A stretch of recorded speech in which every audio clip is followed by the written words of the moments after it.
Look at him, eating whatever he wants, never gaining a pound. While I'm stuck with the boring special and can't lose an ounce. How's your lunch, man? Amazing. Yours? So good. Oh, I'm so happy for you. Cool, buddy. Weight loss isn't fair, but Mochi Health is. The affordable GLP-1 source that can fix your frustration with food. So, same time next week? No! Definitely. And your friends. Learn more at joinmochi.com. Mochi members have access to licensed physicians and nutritionists. Results may vary. You're listening to this podcast, so I know you've got a curious mind. Here's a helpful fact you may not know yet. Drivers who switch and save with Progressive save over $900 on average. Pop over to progressive.com, answer some questions, and you'll get a quick quote with discounts that are easy to come by. In fact, 99% of their auto customers earn at least one discount. Visit progressive.com and see if you can enjoy a little cash back. Progressive Casualty Insurance Company and Affiliates. National average 12-month savings of $946 by new customers surveyed who saved with Progressive between June 2024 and May 2025. Potential savings will vary. Voices for Justice is a podcast that uses adult language and discusses sensitive and potentially triggering topics, including violence, abuse, and murder. This podcast may not be appropriate for younger audiences. All parties are innocent until proven guilty in a court of law. Some names have been changed or omitted per their request or for safety purposes. Listener discretion is advised. My name is Sarah Turney, and this is Voices for Justice. Today, I'm discussing the case of Henry McCabe. Over Labor Day weekend in 2015, Henry McCabe, a father, husband, and respected community member, disappeared after a night out in Minnesota. For weeks, the only trace of Henry was a very disturbing voicemail. It's haunted his friends, family, and investigators ever since. That voicemail and Henry's case has been the subject of a massive amount of speculation, rumors, and at certain points, hostility. This is the case of Henry McCabe. Henry McCabe was born in Monrovia, Liberia in 1983, shortly before the start of the First Liberian Civil War. Due to the war, Henry and his family sought refuge in Ghana. Henry enrolled at the Precious Jewels Foundation High School, where he became class president and eventually graduated. In 2003, he immigrated to the U.S. and enrolled at Chabot Community College, where he excelled as an honor student and played on the soccer team. He later transferred to California State University, East Bay after receiving a scholarship. Here he studied economics and accounting, and joined the prestigious honor society Beta Alpha Psi. College is also where he met his wife Corrine in February 2004. They were married by August and eventually had 2 daughters together. Now fast forward to January 2012. Henry's offered a position as a corporate auditor at the Minnesota Department of Revenue, and he and his family settle in Mounds View, Minnesota. It's a small city just north of Minneapolis, with a population of about 12,000 around this time. The area is known for being very safe and family-oriented with a low violent crime rate. Henry also served as the local 401 chapter president for the Minnesota Association of Professional Employees from July 2013 through June 2015. There, he lobbied for things like paid parental leave. He loves sports, especially FC Barcelona, and like I said, even played a bit in college himself. He was also extremely interested and passionate about politics, both American and Liberian. His family even said that he'd spoken about returning to Liberia one day and running for president. He was an extremely intelligent and ambitious man who was prominent in his community, which is why his disappearance was so puzzling to his loved ones. It's Sunday, September 6, 2015, Labor Day weekend, and Henry's wife and 2 daughters are in California. Now, there are some conflicting reports out there about why they were in California. Some sources say that Corrine and their daughters were there taking care of family, while other sources say that they were prepping for the family to move back to California so Henry could pursue another job opportunity. Either way, we know that Henry's a bit of a social butterfly, so he's looking for something to do.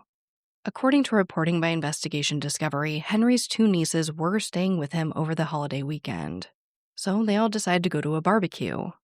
Here, he ends up connecting with 38-year-old William Pappas Kennedy.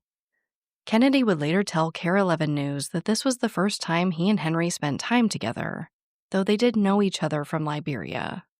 Henry ends up inviting Kennedy back to his home after the barbecue. Henry's nieces would later report that they just had a weird feeling about this man and were afraid of him. But it's unclear if they expressed this to Henry at the time, because really, they just keep hanging out. And eventually, Henry and Kennedy decide to go to a local bar called Povlitsky's on 65 in Spring Lake Park. Henry tells his nieces that he won't be out too late and would be back with a movie and some treats. Now, what happened at the club has been the subject of much speculation and online rumors. But here's what we know. William Kennedy admitted to taking Henry's keys, saying he was trying to prevent Henry from drinking and driving. According to reporting by the Pioneer Press, police reports indicate that another friend took Henry's wallet, supposedly to prevent him from buying more drinks. After this, Henry and William Kennedy left the club together in Kennedy's car. According to witness statements, they were last seen at about 1:40 a.m. But instead of taking Henry home, Kennedy tells investigators that when he asked Henry how to get back to his house, he asked to be dropped off at a Super America gas station on 73rd Avenue. This was a few miles from Henry's house. Kennedy told investigators that he asked Henry again, "Are you sure? I don't mind taking you home." But Henry again asked to be dropped off at the gas station. So that's what Kennedy does. Just before 2:30 a.m., Henry leaves his wife Corrine a 2-minute-long voicemail. Now, this voicemail is terrifying, and though the audio isn't clear, you can hear a lot of groans and crying. Many people believe they can hear Henry saying that he'd been shot, and the words, "Stop it." According to reporting by ABC News, ultimately police have been, quote, unable to make a definite conclusion about the disturbing voicemail, end quote. But Henry's wife has confirmed that she believes that the sounds in the audio came from Henry. Another call was made to his brother Tim that night, and he received a similar voicemail. A lot of emotion and a lot of moaning. Tim told Fox 9 News, quote, he said certain words, like, "they are afraid." One word he said was police. The other word he said at the beginning of the audio was "Pappas," end quote.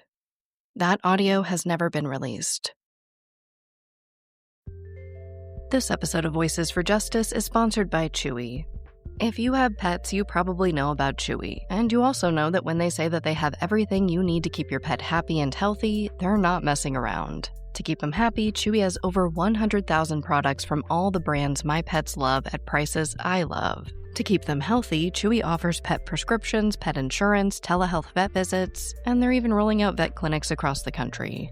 I've been shopping with them for a very long time. And in addition to the auto-ship feature that gets the dog's food to them every single month, I also love to experiment with different treats. But I'm a bit picky. For me, it has to be high quality with simple ingredients. I recently picked up treats from Shepherd Boy Farms that are 100% just chicken breast. Popcorn and Heber are already obsessed.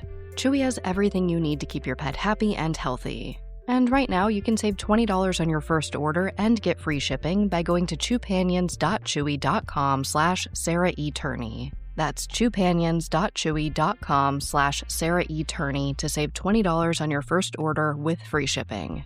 chewpanions.chewy.com/Sarah E. Turney. Minimum purchase required. New customers only. Terms and conditions apply. See site for complete details. This episode of Voices for Justice is brought to you by Quince. I've been trying to be more intentional about what I wear each day. I'm leaning into pieces that feel effortless, comfortable, and still put together, and Quince has been my go-to. The fabrics feel elevated, the fits are flattering, and everything just works without overthinking it. They use premium materials like 100% European linen, organic cotton, and ultra-soft denim. And the best part? Everything is priced 50 to 80% less than similar brands. They work directly with ethical factories and cut out the middlemen, so you're paying for quality and craftsmanship, not brand markup. I recently just ordered their tiered linen dress, of course in black. I wanted to pair it with one of my favorite pairs of brown wedges. The problem was, I didn't have a brown purse. So I got that from Quince too. It's one of my favorite outfits. It's easy, effortless, and feels amazing, especially as we're getting a little bit warmer here in Phoenix. Refresh your everyday with luxury you'll actually use. Head to quince.com/justice for free shipping on your order and 365-day returns. Now available in Canada too. That's QUINCE.com/justice for free shipping and 365-day returns. Quince.com/justice.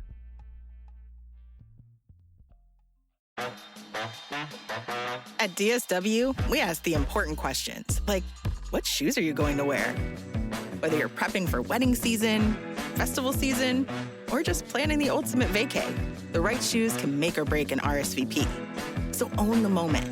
You've got big plans, and we've got just the shoes. At the perfect price, of course. Get ready to get ready with Designer Shoe Warehouse. Head to your DSW store or DSW.com today, and let us surprise you. On Tuesday, September 8th, when Henry didn't show up for work, his brother Tim and his wife Corrine reported him missing to the Mounds View Police Department. In addition to these extremely disturbing voicemails, it just wasn't like Henry to up and bail on his responsibilities. Henry not only had his family waiting and worried about him, but he was missing important work obligations as well.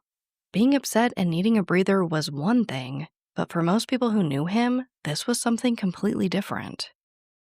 Corrine decides to leave their 2 daughters with her mother in California and fly back to Minnesota to help with the search. Akia Carrington, Henry's coworker and fellow union member, told KARE 11 News, quote, "This is a crisis. Henry is not the type of person to not show up for work, or to not show up for his community functions or his union functions. He's always around, always there. He's that friendly face you would see in the crowd, someone who makes you feel at home and welcome." End quote. In my research, I found no shortage of quotes from Henry's loved ones and community members who were positively impacted by him and just wanted to see him come home. This is truly a case where the community rallied behind the efforts to find him. And luckily, law enforcement snapped into action right away too. They immediately began searching the area near the Super America gas station where William Kennedy claimed to have dropped Henry off. They also obtained surveillance video from the area. But Henry wasn't on any of it. Law enforcement and volunteers looked for any possible routes Henry may have taken home. They posted flyers, went door to door, and canvassed the area. But there was nothing. There was no activity on his bank account, and he never reached out to his work or any friends or family.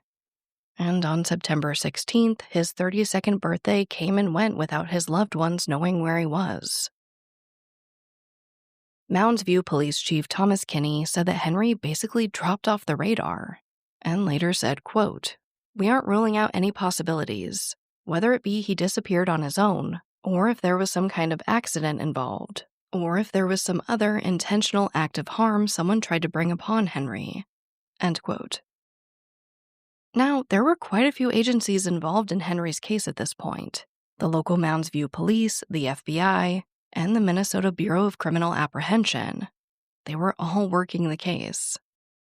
And Corrine had asked the nonprofit organization Minnesota Community Police to help as well. According to their president, David Singleton, they're an independent body who helps review incidents in the neighborhood. Law enforcement officials also met with Liberian community members who were advocating as well. One community leader, Abdullah Kiatamba, told the Star Tribune, quote, "There are no leads, absolutely nothing, and that's the scary part." End quote. Some people early on were also questioning Kennedy's story of dropping Henry off at the gas station. Saley Sawargo, who worked with Henry for 3 years, told KARE 11 News, quote, "My heart is heavy. This is a situation that we just can't put our hands around. He is so driven. It doesn't make sense for someone to say, my friend was drunk and I dropped him off at the gas station. It doesn't make sense to me."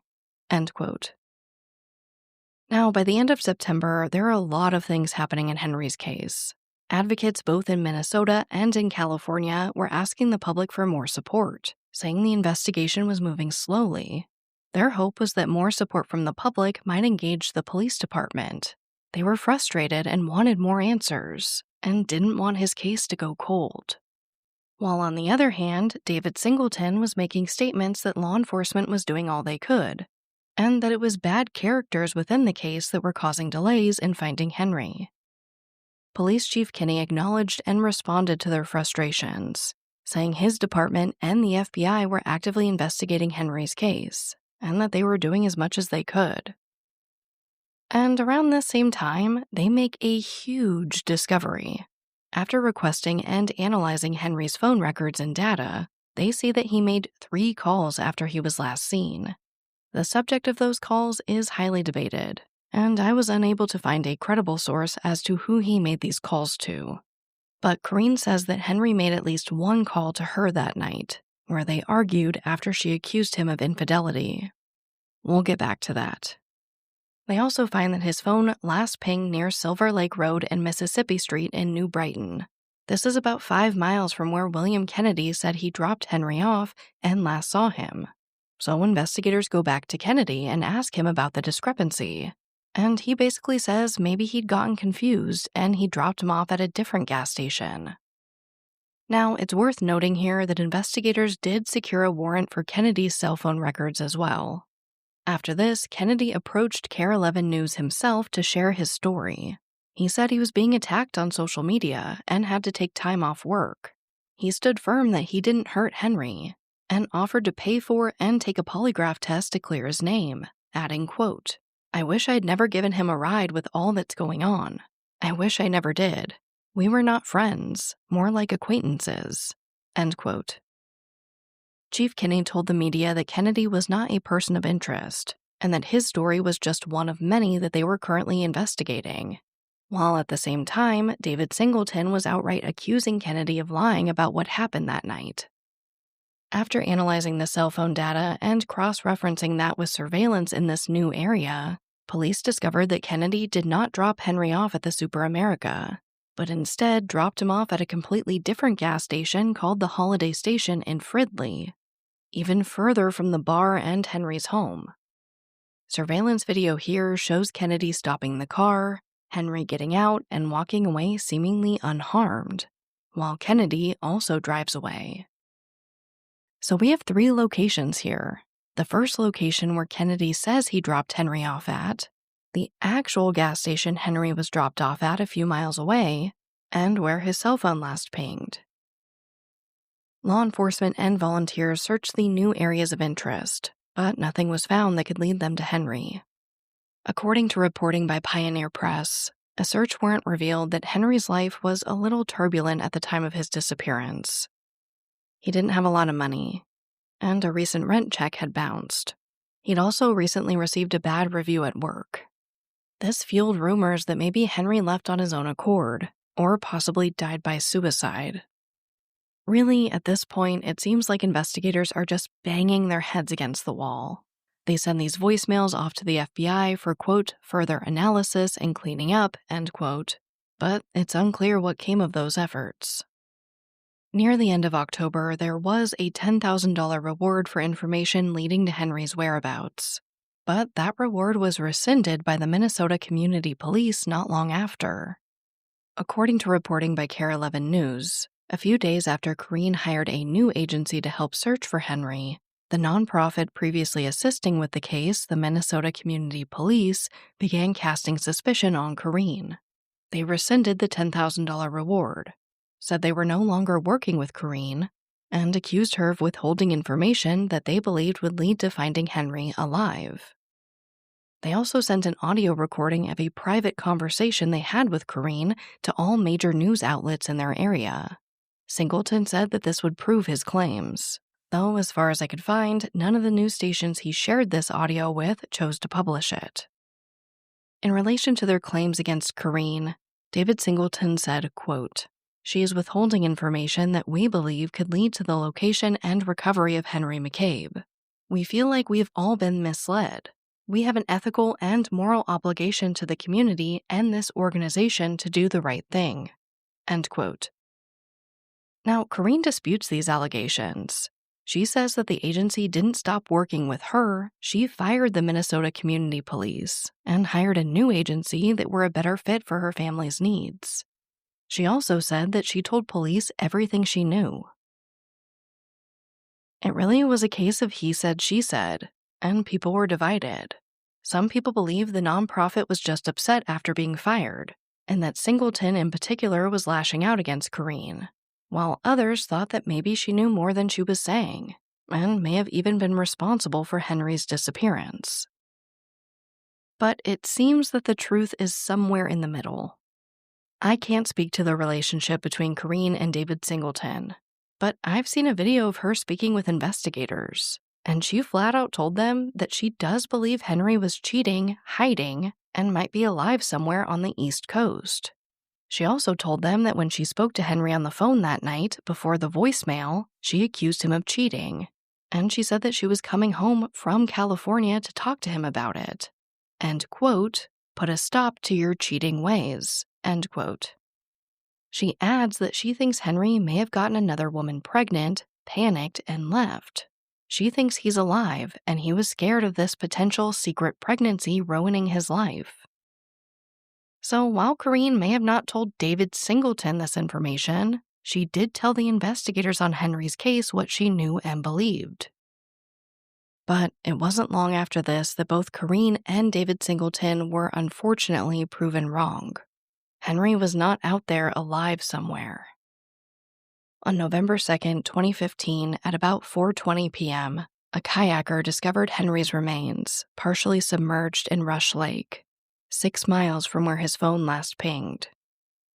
An autopsy was performed, but his body was really badly decomposed. They don't even know how long he was in the water for. But Henry had no visible wounds to indicate foul play. There were no stab wounds, no gunshot wounds, or broken bones. Henry's Samsung phone was found in his pocket, but the battery had been taken out, and that was found in a different pocket. Speculation around this ranges from foul play to Henry not wanting to be found. In the end, Henry's death was ruled an accidental drowning, likely from being intoxicated, and his case was closed. Henry's family did not agree with this. Corrine, his brother Tim, and Henry's mother openly stated that they believe he was murdered. Even David Singleton was on their side. He argued that the audio evidence they have does not support the idea that this death was not suspicious. And the community was outraged. Most people who knew Henry don't believe that his case was as simple as an accidental drowning, and they have questions about how he may have gotten 6 miles from where his phone last pinged, especially without his keys or wallet. Investigators have never found an answer to that question. Henry's loved ones have been left with so many more questions than answers. And David Singleton's accusations continued. In a press conference, he said, quote, "If Henry McCabe's death was an accident like some may suggest, why are some of the people closest to him withholding and manipulating pertinent information? And why has law enforcement suspended their investigation?" End quote. What they did to your family, you're lucky to make it out alive. Streaming on Peacock. These men are going to come after me. Taking them out is my only chance. Put a bullet in her head. From the co-creator of Ozark. Looks like a family was running drugs. Execution-style killing, it's rare for the Keys. Any leads on who they might have been running for? The cartel killed my family. I'm gonna kill them. All of them. MIA. Streaming now. Only on Peacock.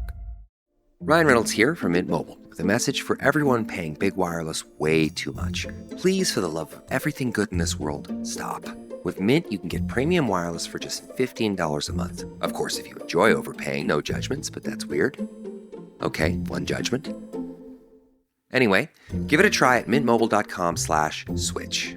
Upfront payment of $45 for 3-month plan, equivalent to $15 per month required. Intro rate first 3 months only, then full price plan options available. Taxes and fees extra. See full terms at mintmobile.com. A vigil was held for Henry at Rush Lake that was attended by over 100 people. Pastor Marie Vaugh said, quote, "Henry was not an isolated person in the middle of the dark. Henry had a life. Henry had a family. He had children, and he had a mother. Henry had brothers. Henry had friends." End quote. Hundreds of community members and high-ranking government employees from around Minnesota attended Henry's funeral just before Christmas. During his service, his oldest daughter, who was 10 at the time, described Henry as the best dad anyone could ask for. She asked why he had to die like he did. and called his death the worst punishment ever. And officially, that's pretty much where Henry's case is today. But I do have an update on David Singleton, the extremely outspoken president of the nonprofit Minnesota Community Police. In January 2025, the Minnesota Attorney General Keith Ellison filed a lawsuit against Singleton, along with 5 nonprofit organizations he was currently running, along with his for-profit legal consulting business. The 5 organizations named in the lawsuit are the Minnesota Civilian Public Safety Commission, Incorporated, League of Minnesota Human Rights Commissions, DWI Prevention Services, Inc., Minnesota Police Reserve Officers Association, and United Criminal Justice Reform Commission. Minnesota Community Police was not named. Now, there's a lot to this lawsuit, but essentially the AG says that Singleton was operating these nonprofits and specifically using official-sounding names to operate deceptively, and really to make people believe they were official government organizations versus nonprofit organizations. They also say that Singleton engaged in Minnesota Nonprofit Corporation Act violations, like not having a board of directors, failing to hold annual board meetings, not maintaining financial records, and breaching their fiduciary duties. Attorney General Ellison said, quote, "It is appalling that the defendant founded and used nonprofits not to help Minnesotans, but to defraud them and leave chaos and confusion in his wake. My office launched this investigation and filed this lawsuit because we will not allow nonprofits to be misused to deceive and cheat Minnesotans." End quote. In March, Ellison filed a settlement, which, according to the AG's office, is also known as a consent judgment. This permanently bans David Singleton from creating or serving as an officer or director of a nonprofit organization going forward. The 5 nonprofits named in the lawsuit were ordered to be dissolved. He's also been ordered to pay back thousands of dollars for paid legal services he never provided. While all of this may not be directly related to Henry's case, I do think it calls into question his character. Either way, in the end, as it relates to Henry McCabe, we're left with few facts and a lot of speculation, accusations, and theories. Some people have proposed witchcraft. Others wonder if he was kidnapped and killed to prevent him from completing an audit that could have potentially harmed someone's business. Others wonder if his death was politically motivated. Henry survived over a decade of the Liberian Civil War before immigrating to the U.S., and he was very outspoken about both American and Liberian politics. At this time, Minnesota was home to about 25,000 people from Liberia. And some people wonder if maybe Henry said the wrong thing to the wrong person, and it cost him his life. Some people, especially locals, have their eye on the local bar he was last seen at, Povlitsky's. They had a less than stellar reputation at the time. Some people wonder if maybe Henry was drugged or got in some type of altercation with someone there or a member of their staff. In my research, I went to learn more about this bar. It's been closed for a long time. But I took a look at the reviews online and I found some interesting things. One review from the end of 2014 mentioned that the bar was usually dark, the staff was rude, and specifically that the security guards were, quote, completely out of line, end quote. A review from June 2015, just a few months before Henry went missing, accused one of the bartenders of stealing from multiple patrons and charging different prices for the same drink. The reviewer described this bartender as, quote, angry, slow, cursing, throwing shit, kinda, just being aggressive, end quote. It seems that the theme here is that some of the staff didn't exactly act professionally. Though, as far as we know, there's no solid evidence to point to the bar or any of their staff. In the end, I, and more importantly, the investigators on Henry's case, have been able to poke holes in these theories. Unless more information is found, there's just not a lot of concrete evidence to tell us what happened to Henry McCabe over Labor Day weekend in 2015. Which brings me right to our call to action. While this case is officially closed, former Mounds View Police Chief Thomas Kinney has stated, quote, I just want to stress that anyone with information on Henry, come forward with any information. If they are reluctant to do so for whatever their reasons are, we would work with them." End quote. It feels like Henry's case is in this gray area right now. The physical evidence in the case, specifically his autopsy, points to a probable accidental drowning. Probable. And that physical evidence doesn't explain the overwhelming amount of odd circumstantial evidence. As far as I could find, almost everyone who knew Henry is deeply unsatisfied with the answers they've received. So please keep sharing his case. A huge piece of this puzzle is still missing. We have no idea how Henry traveled several miles from where his phone last pinged to where he was found. Hopefully, someone saw something and says something, so that his loved ones can at least have a few more answers about how he died.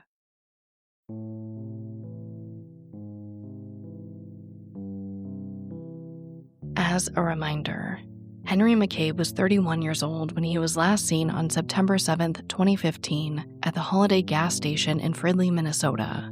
And his remains were later found on November 2nd, 2015, in Rush Lake in New Brighton, Minnesota.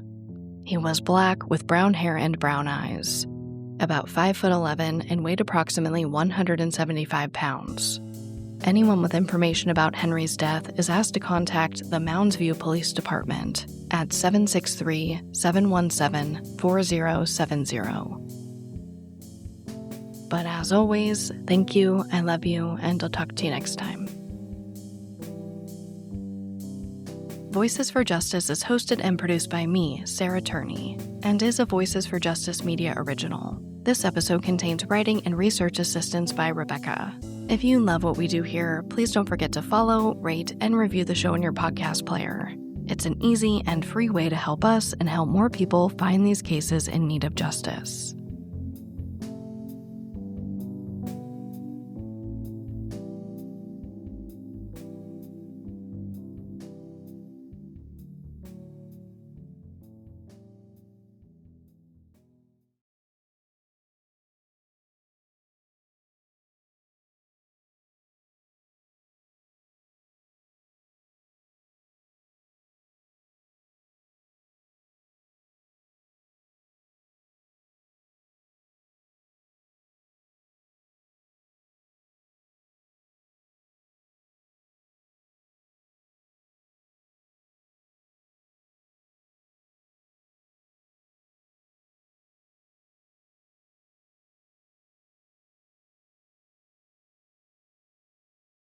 Welcome to the Secret After Show. The studio door is open, and our emotional support puppies, Heber and Popcorn, are in the room. Let's go right into the case. Now, I actually remember Henry's case. I remember seeing it. I remember hearing the rumors. It's not something I really engaged in. It's not something I followed. I just kind of remembered it. And I remember all these crazy rumors, and allegations, and just that it was a totally insane case. And you guys know that those cases I love to go back to, find these official sources, try to dig deeper and see what the real facts are. And holy media discrepancies, you guys. I thought last week was bad. This week, Henry's case was so much worse. My list of media discrepancies in this is insane. Absolutely insane. You guys know, when I cover these cases, I try to, I scope out Reddit. I try to see what the theories are, and then I try to go back and see how valid they might be. I try to find these official sources to kind of back up these claims, because I know that I have a different way of looking at true crime than someone else might. So I try to open my mind to all possibilities and present all the facts that I can. And what I kept running into is that a lot of these popular theories, and just some parts of this case, there's no credible sources to back these up. Now, it does seem like some of the major players in this case might have made statements on other podcasts or, other productions, but nothing from official law enforcement sources. And I'm sorry, at this point, I am not taking David Littleton, as a credible source. I'm just not, after all he's gone through. I do not believe that he's credible. I believe that he's a scammer, and I just can't take what he says seriously. Sorry, not David Littleton. It was David Singleton. Please forgive me. With all these discrepancies, you guys, I get so confused and backwards. I had to, the level of timeline I put into this episode. I mean, I do it for every episode, but like I kept having to go back and look at my sources because there were so many conflicting ones. So I am getting confused. Please forgive me. But again, there were so many conflicting sources. And I talked about it a little bit. But you guys have a whole list. Like, where did Kennedy drop Henry off? And you guys, I have to say that I found a lot of discrepancies in the investigation discovery episode, Still a Mystery, featuring Henry's case. It was like half an episode. I think it's like 20-something minutes that they talk about it. And they just present a lot of crazy stuff. So they actually say that Kennedy dropped Henry off at the Super America gas station, which we know is incorrect. They say that he dropped him off there. And then they show the surveillance video from the correct gas station. So it's things like that perpetrate misinformation and are contributing to the huge headache I had with this episode. Another thing again, I'm sorry, I'm not trying to bash on ID, but they said that both the cause and manner of Henry's death were undetermined, when we know that it was determined as a probable drowning. These are important things, you guys. Some more discrepancies where, why was Corrine in California? Was she prepping to move the family out there because of a job opportunity that Henry got or not? Was she just there taking care of a relative? These are two very different things that may have, evoked different emotions, different motivations within Henry that personally I would like to know the answer to. There was also just like some weird reporting around the voicemails.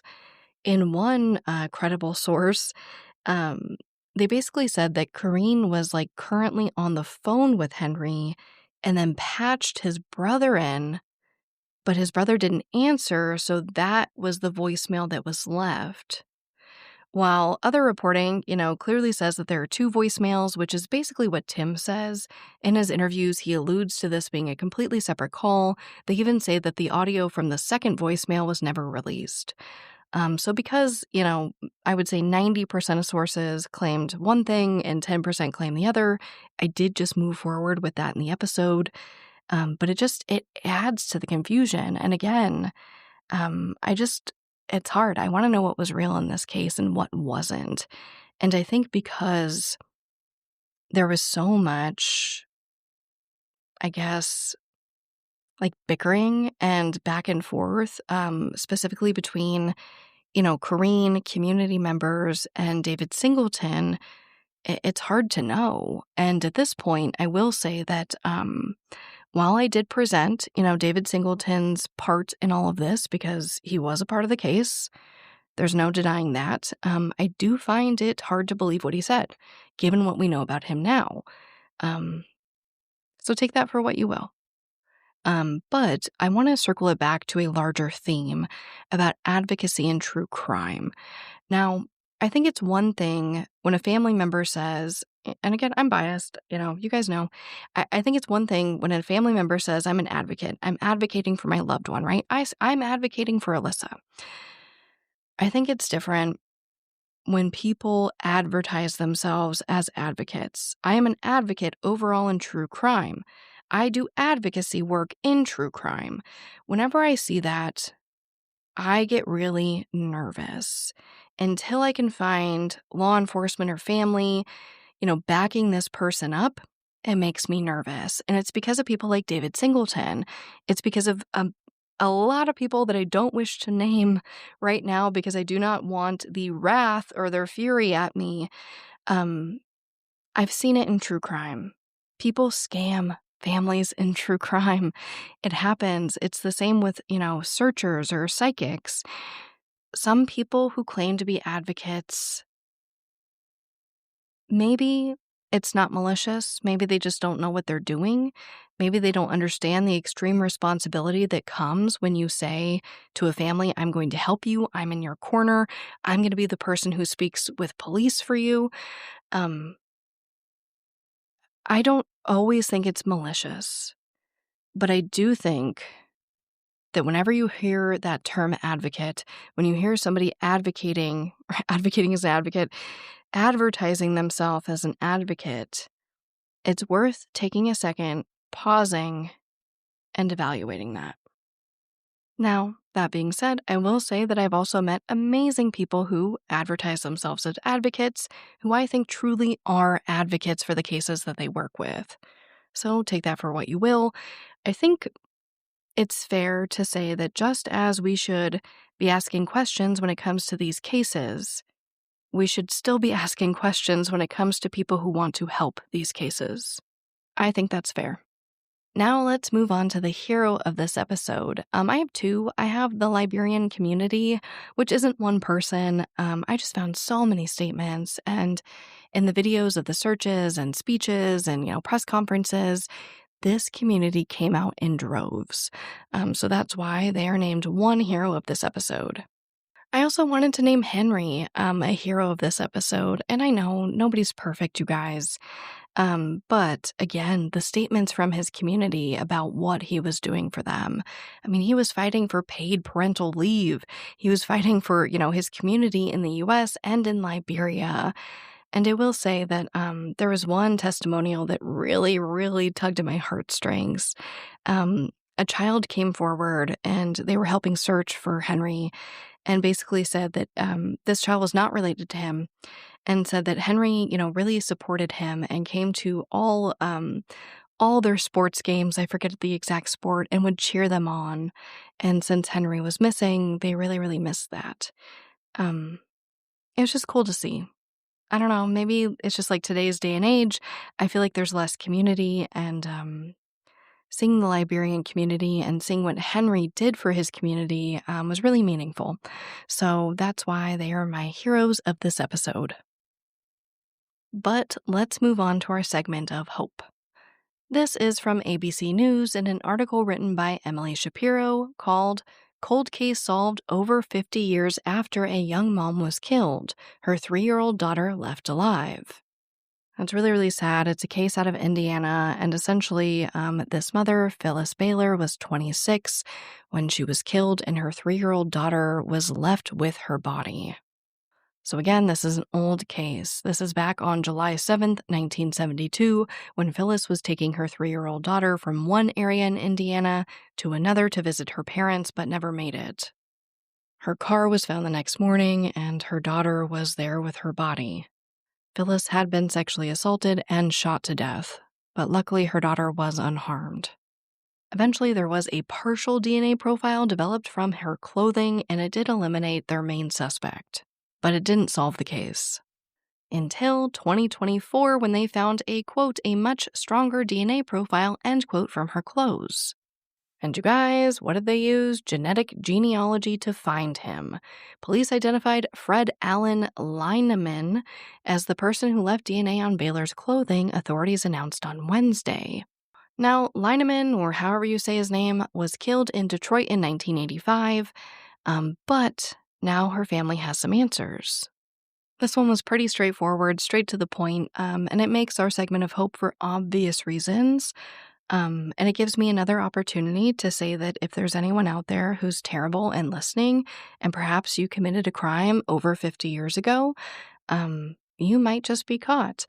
I love it. I love seeing cases solved after such a long period of time. And while this man did die before he could face, the consequences for this, I do believe that there's some, cosmic, justice there, if you will. Not that it's for me to define. It's not my family member. It's cool to see when law enforcement doesn't give up on a case after so many years. I love it. I think it keeps perpetrators on their toes, or I hope it does, that they should know that even decades after the fact, someone might track them down, come find them, and arrest them decades after the crime. But as always, thank you, I love you, and I'll talk to you next time.